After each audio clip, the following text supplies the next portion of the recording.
And we're live. I'd like to welcome everybody to Let's Talk Fishing video podcast. Again, my name is Jay Angel, and I'm going to be your host for this evening. Tonight, I have a guy he was on my audio podcast quite a few times. A guy of Whiskey Bayou Charters, guy by the name of Joe Ezell. How you doing tonight, Joe? Good. Good to be here. Joe guides Delacroix, which is one of my favorite places in the world. It's commonly known as the redfish capital of the world, and with I'm going to let Joe field that.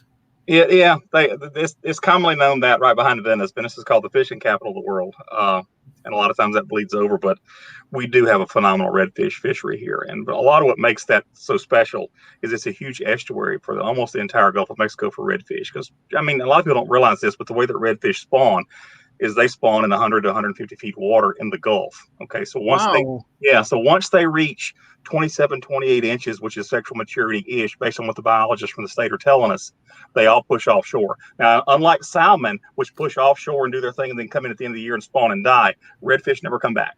Okay, so once they go out and they reach maturity, they stay out and spawn and just keep pushing small redfish in. So that's why, as guides and as conservationists, we're really protective of those 27, 28, 29-inch fish, because that's the brood stock, right? So we really want those guys to live and get outside so they can keep things as awesome as they are. A lot of people don't realize that about redfish.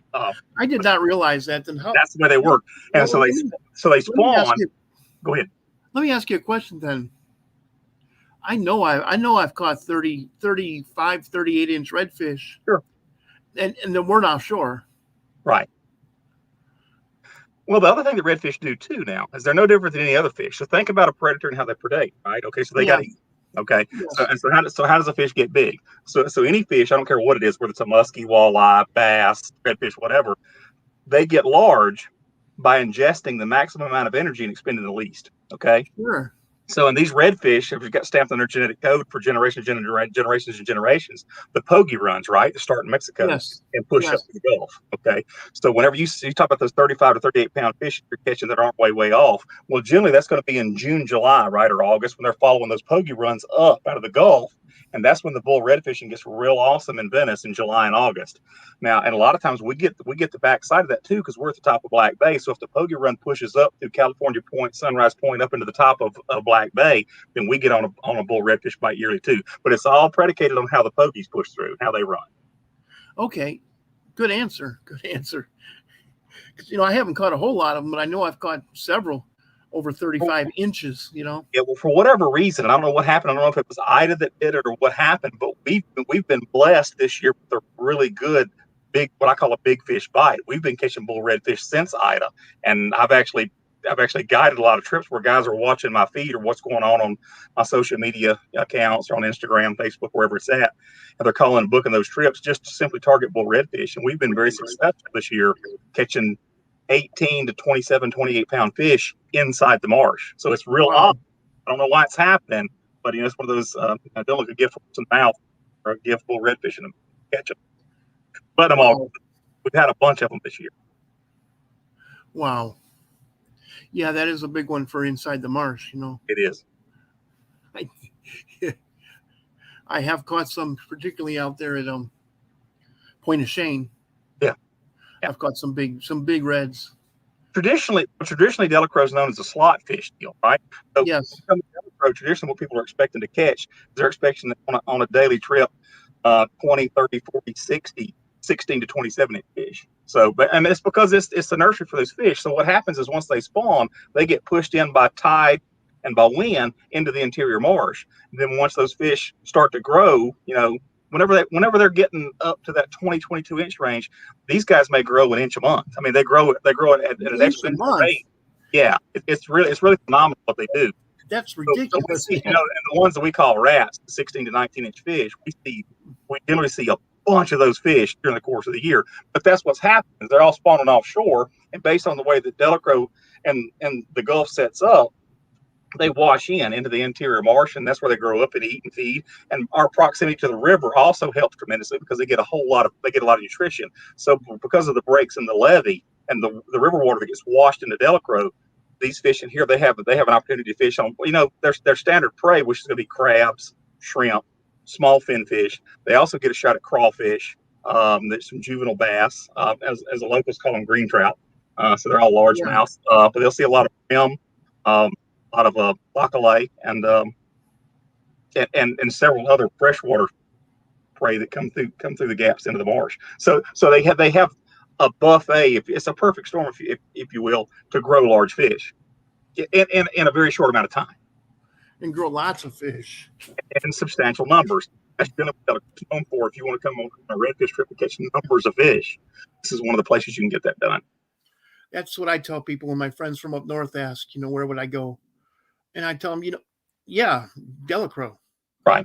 First place I think of, that for just numbers. Right. And most of the bull redfish you see a lot of that on the Outdoor Network and other channels and stuff like that. But most of those big fish you see caught, when I say big fish, so let's define that. A fish over 25 pounds, right? So a 25 to a 40 pound, 45 pound fish, most of those are going to be closer to the mouth of the river, i.e. closer to the Gulf. Those fish aren't going to push very far up into the river system or up into the marsh system. They're going to get as close as a pogo run dictates that they get. Right. So that's why you see a lot of those out of Maine Pass and Pass Lutra and places like that out of Venice. So if a guy wanted to catch the biggest redfish ever, Venice. The biggest so redfish. Now there's going to be some people that are going to disagree with that based on the podcast. So let's go on and have that discussion. There's a lot of large redfish caught in the Outer Banks in South Carolina. There are. In fact, I think that's the world record. That population of fish is massive. And a lot of times they're caught on cut bait on the bottom in deep water out there, but they catch some very, very big fish in the Carolinas. Sure. But if you wanted to catch a legitimate 50-pounder in Louisiana waters, Venice. So I just qualify that. Venice. Yeah, that's going to be your best shot. Occasionally we'll see a 30 or 35 pounder, a unicorn, but those guys, you have a chance every day you get in the boat, you have a real chance. And it's better than a coin toss. It's going to be 70-75% shot. You're going to see that big fish down there somewhere over the course of a day. Okay. That's interesting. See, I never had that explained to me that Delacroix is the nursery. Right. Wow. One of them. But if you look at the way the coast lays out, anything close to the shore with a lot of protection, a lot of small ponds, a lot of breaks to protect from current and from fish getting beat up, and a lot of places where shrimps and crab and crawfish and stuff like that can hide to come back out, it's a nutrient-rich environment. And so those small fish don't have to work as hard to stay in those areas. It's protected. It's a nursery. Okay.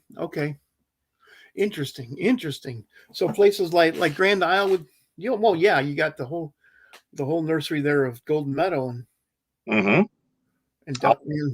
all that stuff up around Catfish Lake, off of Bayou Blue, and all that stuff up in there. And those guys they've been having trouble seeing redfish after Ida. But I think what happened after Ida, there was a massive reset where the water came in and back out. Yeah. And I think it stirred the bathtub up, so to speak. So I think everything's reset, and it's going to get. Nothing's ever constant. One thing you're guaranteed of is change. But I think the patterns and more normalcy to the way these fish react, I think you'll see that start to show up as the marsh has time to heal itself the best it can. One of the things we noticed after Ida was as soon as a wind picks up, our water gets dirty extremely fast, 15, 20 minutes. And the reason it does is because hunks of the marsh and pieces of those islands got pushed out into the bays. So as soon as the wind starts to blow, it stirs all that sediment up. Well, that's going to filter itself out, and the light stuff's going to move and push to the edges, and the sand's going to settle over time, but it's going to take time to fix that. Interesting. I love talking that kind of man. My academic training is in geomorphology, which is a study of how the earth changes, and you just talked about coastal geomorphology, so I was processing that for a second. That's a very real thing. That's the thing that we all face on a daily basis, and a lot of people don't know how to put a definition of that, but that's what that is, real time. Yes, there's nothing like you said, the only thing constant is change. That's correct. And that goes for the entire Earth, every ecosystem and every geological system in the Earth. But this is not a science podcast, so I'm going to stop talking my job science in catching a fish. if you're really serious about it. So tell me, live shrimp or soft plastics? Live shrimp's always a fallback. And here's what I've noticed in Delacroix. There are so many guides and so many people down here fishing bait. If you want to come down here and you want to, there's never a guarantee, but if you want your best chance to catch fish on whatever conditions you face, Sure. it's either going to be dead shrimp or live. Okay. That's gonna be your first option as far as to actually get it done. Now I fish a lot of guys out of Texas and a lot of guys out of Florida that want to come over here and catch fish, because in Texas and Florida, 40, 50, 60 redfish a day, that just doesn't happen a whole lot. So they want to come here to catch the numbers. But a lot of those guys that come this way, they want to catch them the way that they want to catch them. And the first thing I tell those guys is, it's a wild animal, and it's going to predate and eat the way that it wants to predate and eat. And if you want to dictate how that happens, then that's going to impact your success or failure rate. So we can chase them with artificial, and there's a way to get that done. It's been my experience that your bite drops easily 50% when you go to artificials, depending on the conditions, right? So people ask me when's the best time to come. So the boilerplate answer on the best time to come: March, April, May, and June. July and August don't come because it's crust of the sun hot. So if you don't leave before daylight and get off the water by 10, the heat index is going to be 110, and you can come in because the fish are down too. The fish aren't ready if they're not comfortable. And then October, November, December are the other 3 months that I say come. So if you want to come at those perfect times and you want to have a 5 to 6 mile per hour wind and a falling barometer and real clear water, then you can get it done on a 4-inch, Bass Assassin sea shad in whatever color you want to throw, or a safety pin spinner bait, or a chatter bait, or a man baby 1-, which is a little, or a gold spoon or a copper spoon. Yeah, you can catch them on artificial, and we do it a lot. And I fish in tournaments, and in tournaments you don't have the option to use live, so we throw a lot of artificial stuff too. So it's not uncommon for us to get on a piece of bank and put the trolling motor on 2 and head out, throwing one guy throwing a spinner bait, another guy throwing a spoon, and see how many we can catch. So, but so yes, it's very possible. It's very doable. But if you ask me the best way to pull up on a point and nail them, it's gonna be dead or live shrimp. Now you're not talking like market shrimp that you buy at Walmart, are you? No. That's an excellent point. It's a very key difference. You hear this a lot from fly fishermen when they say match the hatch. Okay, and it matters here too. So the bait shrimp that you use, it's been my experience that your best results are from shrimp out of the area you're fishing. Whether it be whites or browns, I don't care, but they need to come out of the area you're fishing in. So whatever marina or bait shop you're dealing with, most of those guys generally have some local shrimp, where they have bait licenses, they go out and catch shrimp. And a lot of the market shrimp you're buying off those docks are deads they're pulling out of the tanks overnight. Those shrimp always work better. Guys, when I go into a bait house around here, okay, come on. When I go into a bait house around here, I ask them for fresh dead shrimp. Right. Yeah. And that's always the best move. Yeah, I want to tell the guys, because the first time I went fishing around here, I was fishing with the woman. I'm married to her now, but she was a girlfriend back then. Mm-hmm. And we went to Walmart and we got some shrimp, and I'm like, we can't use that. And she said, "Oh no, this is what we catch them on. I've caught 50-pound." Okay, yes, honey. And lo and behold, we caught hardheads. And the other thing too, I'm not saying that they won't work. Anytime that we have any of these discussions or we talk about any of this stuff, what I'm talking about is your best percentage. If we want to maximize your efficiency, your best percentage to catch them, that's what we're discussing. Absolutely, and that's why I like to go to a bait house and ask for fresh dead shrimp. And that's the right place to go.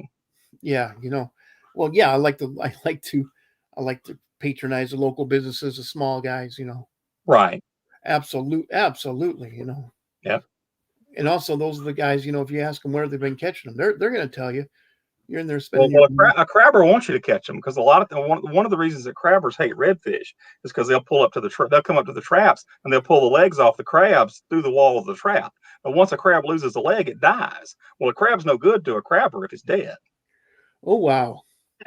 That's something else I didn't know. Man, I'm learning all kinds of things, Joe. Thank you. We get a lot of intel from crabbers. They tend to tell us where the redfish are. They're not a fan. Yeah, yeah. That's funny. They'll sit there and pick. They will. That almost reminds me of the story about the cats at the pheasant clubs. Mm-hmm. You know, the cats will sit there and grab the pheasants and pull them in and eat them. You know, I mean, they're creatures of opportunity. So yeah, they'll do that. Oh well, they're predators, just like the redfish. Just man, you know, that was one of the first things. That was one of the first things I noticed from down here. First time I hooked into a redfish, I was hooked. That's why I tell people don't come down here. Don't fish for redfish because it's more addictive than crack cocaine, any other drug, fentanyl. I don't care what kind of drug it is. No question. But, you know, and my story is bass guy. Yeah, well, I am. I mean, I'm a transplant bass guy. So my first trip, my girlfriend booked a charter with me with a guide out of Golden Meadow. I mean, and I was a regional BAS guy. I fished. I mean, I had an 18-foot Triton with a 175 Johnson on it, and I knew what the exchange rate was between yens and dollars. And I ordered stuff from Japan Tackle. I had all the latest and greatest Daiwa stuff coming out of Japan in the mid '90s. I was the first guy that had mega bass rods on my street that I knew of, and I paid $400 and $500 for a rod. If they made a bait, I had every color. So I fished for bass religiously all the time. After my second redfish charter, we got back to the dock. We went and ate Leeville seafood. Back when it used to be there. And I told her, I said, I'm done. I'm ruined. I've got to sell all my bass gear. She said, why? I said, I can't catch them anymore. They're not, you know, it's after you catch a redfish, there's just not a lot of comparison. And a lot of people that doesn't have that effect on them. And that's great, you know, for all the bass guys, but it did for me. And I really did. Within 3 months, I was out of the bass game and I had a center console boat. We were redfishing. So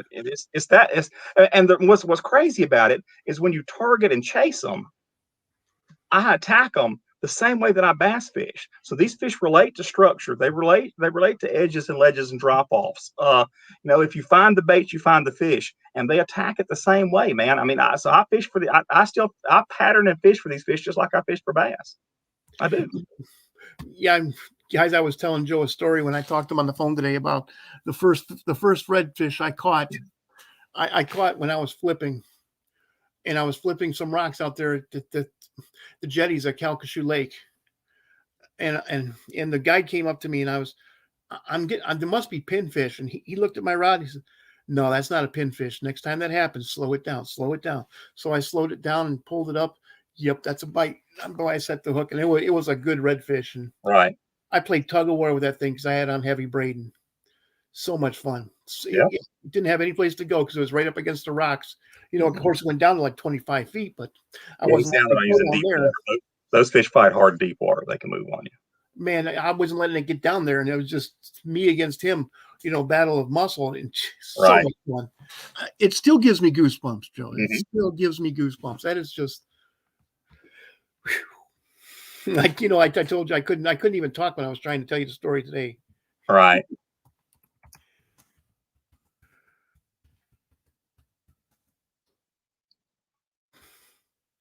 Man, you know, so what you're saying is if you want to catch numbers of fish, go with the live bait.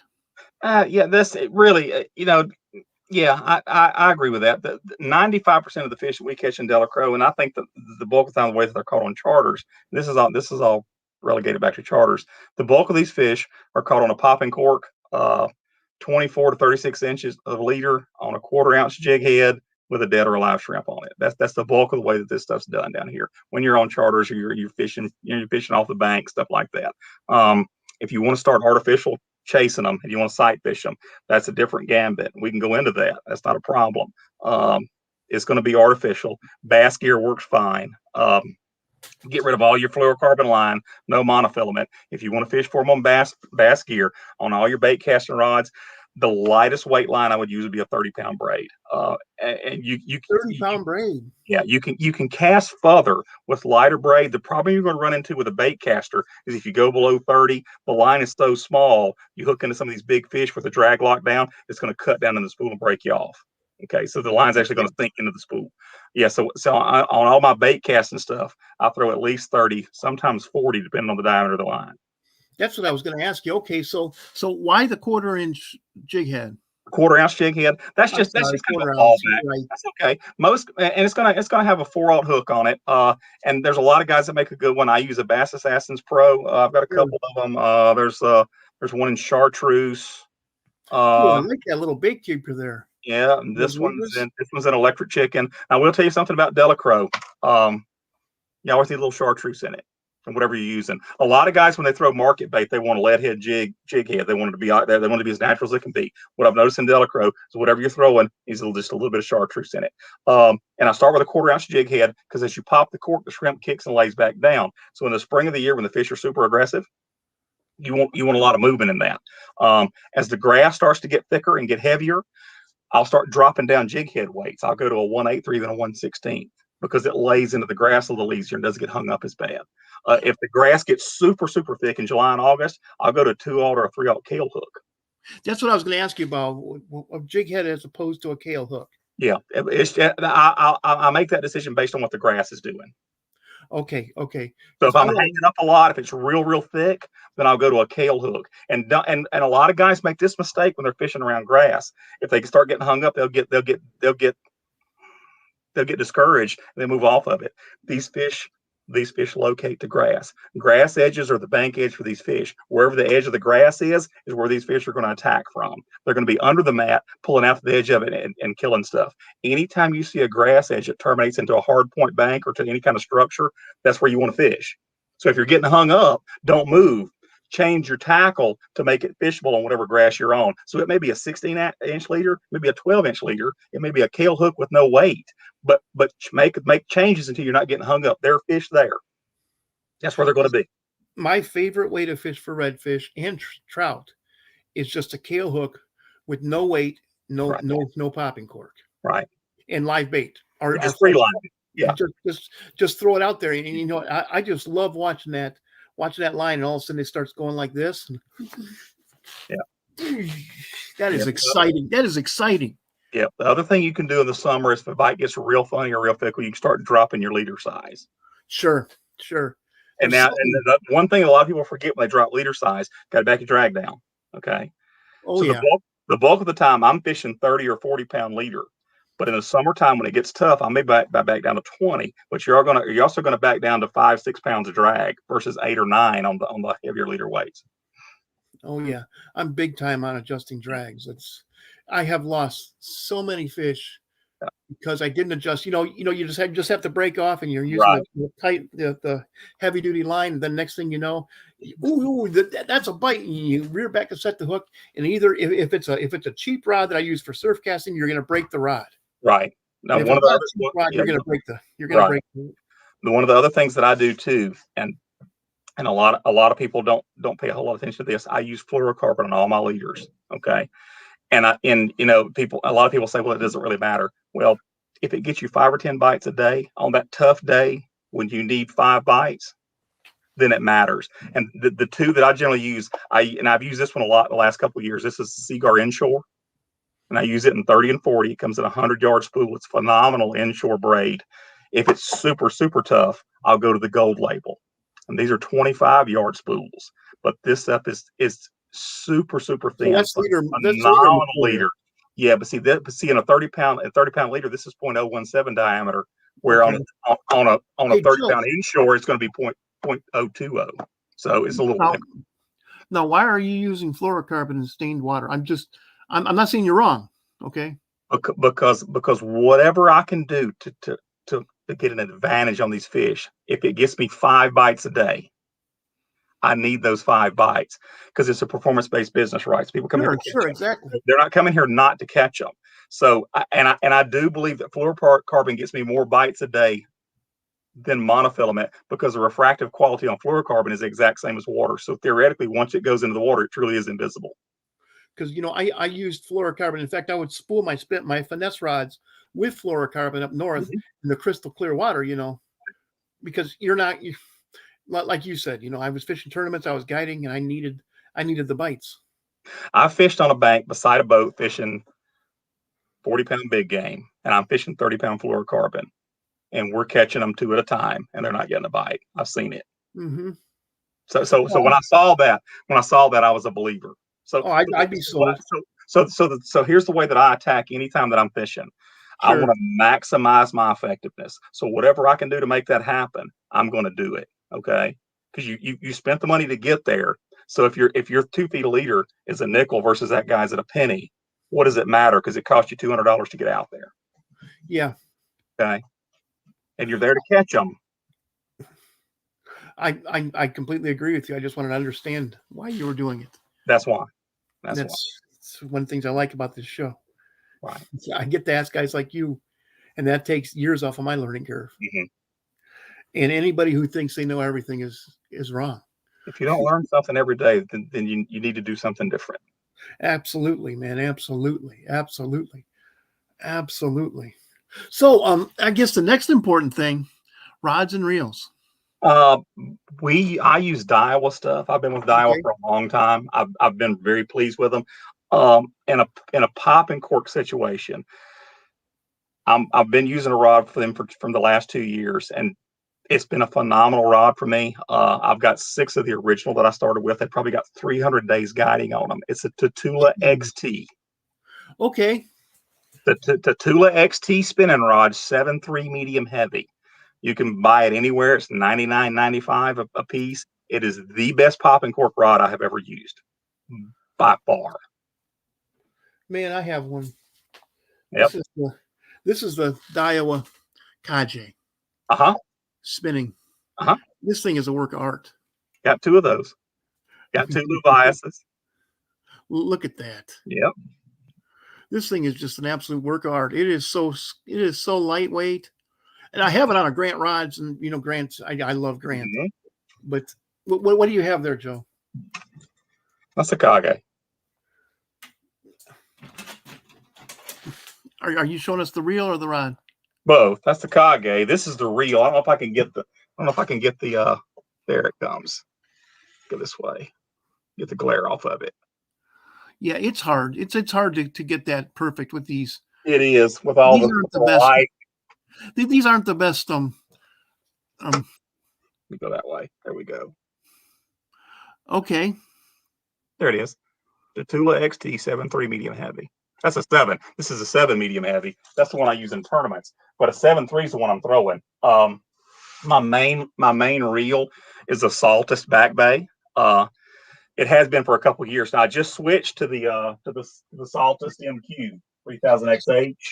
So Saltus, does that mean that you're using this? Does that mean that it's primarily a salt reel? Yeah, it's set up that way, as far as corrosion resistance goes. But I mean, as a 3000 series reel, you can throw this in freshwater if you wanted to finesse fish with that reel. You could. Oh, of course you can. But the problem is a lot of the things only made for freshwater. Now, whenever I get off the water, if I've been fishing even in the marsh, mm-hmm.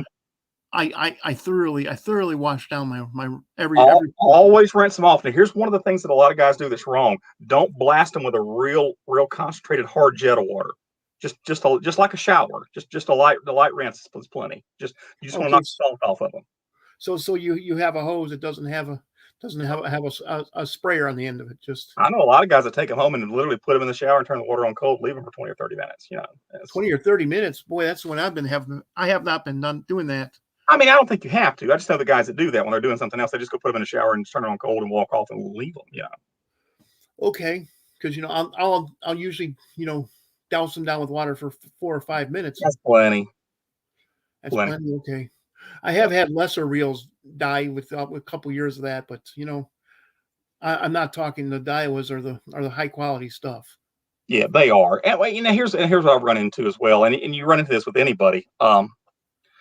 It's more of a price point thing. If you stay on a spinning reel on 2500, 3000 series, if you stay in a reel that's 200, 250, $300, that's a lifetime reel. That in an end user scenario, that reel's going to last you as long as you want it to last.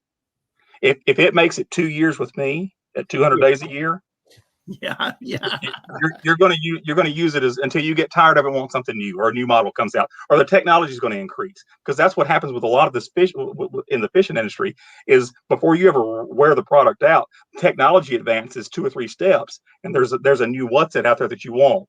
There's a new drag system, or they've come up with something to lighten the entirety of the reel, and you want to go from a 9-ounce reel to a 7-ounce reel. There's nothing wrong with the one you had, but you want to stay on the bleeding edge of the technology side of this deal. Then you're going to have to change. Really going to change every couple of years.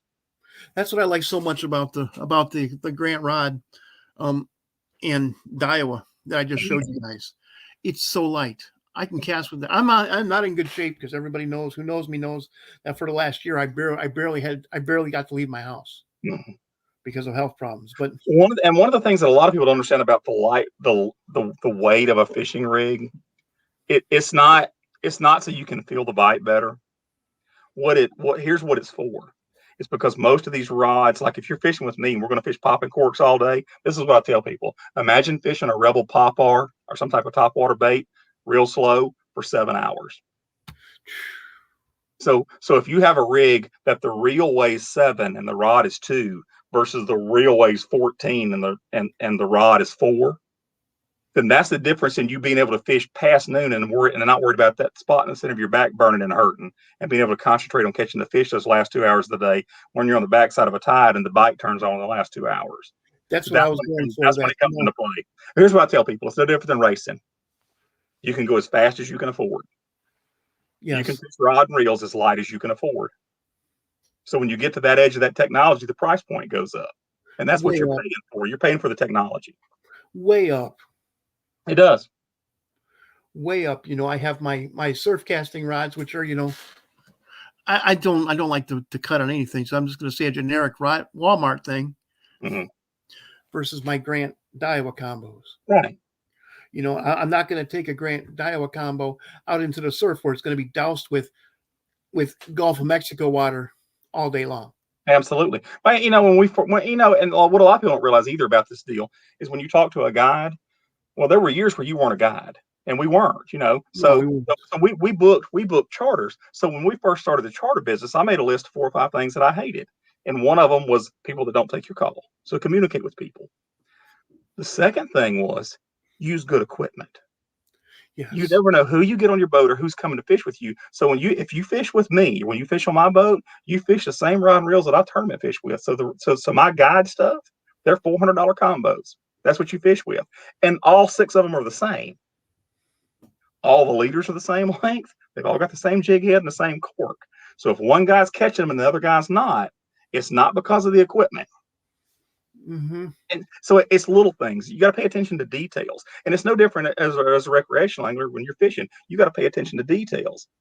So it's not necessarily where you're fishing. It's how did that last fish eat? Was he a foot off of the grass edge? Was he on the edge of the grass edge? Was I popping it every 7 to 10 seconds? Was I popping it when I was popping it soft? So figure out how the last fish. So the fish are going to tell you how they want it. You just got to pay attention to it. Let's talk about that. A lot of people who are going to listen to you don't know what a popping cork is and why is the best way I can put that. Okay. So this is a popping cork. We exclusively fish 4-horseman popping corks. I think they're the best in the business. There's a couple reasons they are. They have an epoxy coating on the bottom that keeps it from tearing up the bottom of the cork, and they have a phenolic bead on the bottom that creates a very specific sound. This sound is engineered to mimic the sound of a specific topwater lure that a lot of us fish. What a popping cork does is it mimics the sound of these game fish feeding on top of the water. They're chasing shrimp. And if you've never seen this or not, if a school of trout or a school of redfish are pushing shrimp up to the top of the water, as they push them to the top of the water column, the shrimp will go to the top and start skipping across the top of the water. When they do, these fish chase them and they start eating them. So that sound is when a redfish eats a shrimp. Okay. So whenever you're fishing, when you're fishing a popping cork, you're going to have a 24 to 30-inch leader under this with that jig head on it with a shrimp. So when you pop this cork, it pops the leader and kicks the shrimp up. So the way a popping cork works is it gets whatever fish are in the area curious and interested. They hear that sound and they know there's other fish feeding and they're eating. So they're going to come to see what's going on. So when they come to see what the popping cork's doing, then they're going to find the shrimp. They're going to go to the bottom of the leader and eat it. And I tell people this all the time. This is my opinion only, but I feel like a redfish. If you look at the way that they're made, you look at a lot of the pictures you see with their tails out of the water. When their tails are out of the water and their noses are down hunting shrimp or crabs. Their mouth's positioned on the bottom of their head. Mm-hmm. They also have a lateral line. So I think these fish feel vibration and they predate and they run down and they hunt prey and they eat it. But they also I think they also scent and smell it. Okay. So whenever they get close to that popping cork, smell the shrimp, they go to the bottom and eat it. And then they take off with it. That in a nutshell is how popping cork works. Okay. It calls them into the area, keeps them interested. Then they smell the shrimp, find it at the bottom of the leader and take off with it. That's what a popping cork does. It mimics the sound of any of these game fish feeding on top. Interesting. I've had that explained to me from quite a few people. I'm sure I think even you've explained it to me before. Uh-huh. My hard head. It needs. Well, look, here's the deal. If you don't learn something every day, if you don't ask questions, you never know. And that's the only way to learn it, man. Yeah. And I've caught dozens of fish under popping corks. Mm-hmm. And I tell people this all the time. The popping cork in the fishing world is the equivalent to the 30-30 of a deer rifle. A popping cork and a jig head of shrimps killed more fish than probably any other rig out there on the inshore saltwater side. Inshore saltwater. Okay. Yeah. Interesting. Yeah. Bass fishing is probably a Texas rig worm. Yeah. I have to say those are both staples. Yep. 30-30s, popping corks, Texas red worms. There you go. And the 2-inch long jig for crappies. Mm-hmm. Interesting. Hey, man, do you have any shout-outs you'd like to do? Man, a lot of guys helped me. I've been a lot of people helped me get where we're at. It wouldn't be possible without them. Mercury Outboards provides us with all of our outboards.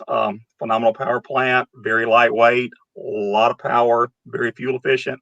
Mayak Boats, Jimmy and those guys in Corpus, they're the only boat we run inshore. They've helped us tremendously. Power Pole, those guys help us tremendously with the shallow water anchors. And now the charge system, which charges all of our batteries. Phenomenal smart charger, does everything we needed to do. Joe Coverly and the guys at Lithium Pro Batteries help us tremendously. Seaguar line, they provide us with all of our braid and all of our fluorocarbon leader. Bass Assassin sends us all of our soft plastics. We fish a ton of those. We fish a 4-inch sea shad. So you fish their flukes? Colors. Do you fish their flukes? Yeah, I do. I fish these two little bosses. Those are very deadly. Fish a 5-inch didapper from those guys. Who else helps us out? The fish grip guys with fish handling. Danco pliers provides us with all of our pliers and all of our knives. Fish bites baits. Whenever we're fishing tournaments, we have to use an artificial, but we don't want to use an artificial. And we run with the fish bite guys. Yeah, they help us out tremendously. Huh? Is that the fish gum? Yeah, that's them. Yeah, a lot of guys use that over there in Alabama. Yeah, we're exclusive with those guys, and they are absolutely deadly. I first saw that stuff and I said, "You got to be kidding me! You put gum on your hook, and people over there in Orange Beach were like, what? You don't?" Yep. TH Marine helps us tremendously with jack plates. B&B tackle. If anybody's in the area, Austin and Wayne, those guys on the west side of the river, we've got everything we need over there. Oh yeah, Austin and Wayne, Wild Wayne, and we fish diver rod and reels, and they've been super to us. Austin's been on the show before, man. He's awesome. Yeah, he's a good. And Austin catches some bass. Yeah, he does. He's a heck of an inshore guy too, and we work together a lot. He does catch some bass, man. He's over there in what city is he in? Bellchase. Yeah. The one with the I've seen his show. I've seen his store. Jeez, cannot speak tonight. It's not good for a podcaster. It is what it is, man. Yeah. Well, and also, so did you mention your popping cork guy? Yeah, Aaron Pearson, 4 Horsemen. Yeah, I've been with those guys since we started. We've been with them. Well, a year in, we went with them. Best move we ever made. I mean, like I said, we fish those corks exclusively. It's all we use. There you go. Yeah, and torch eyewear for optics, and optics are crucial. Man, yeah. If you don't have eyewear, yeah, and we've been out there. We've been with Lewis Wellen and the guys at Torch for the last 2 or 3 years, and they built a phenomenal pair of glasses. Well, there you go, man. There you go. Well, I really enjoyed talking to you. Thank you so much for coming on and talking to our viewers here at the Let's Talk Fishing video podcast. I haven't had you on since I had the video podcast. Yeah, this is my inaugural podcast. You got the first one. Yeah, first video podcast, man. Well, thank you very much. I do appreciate you. And stick around after we're done. Sure. But I'd like to thank everybody for tuning in to the Let's Talk Fishing video podcast. And I hope everybody has a great week, guys.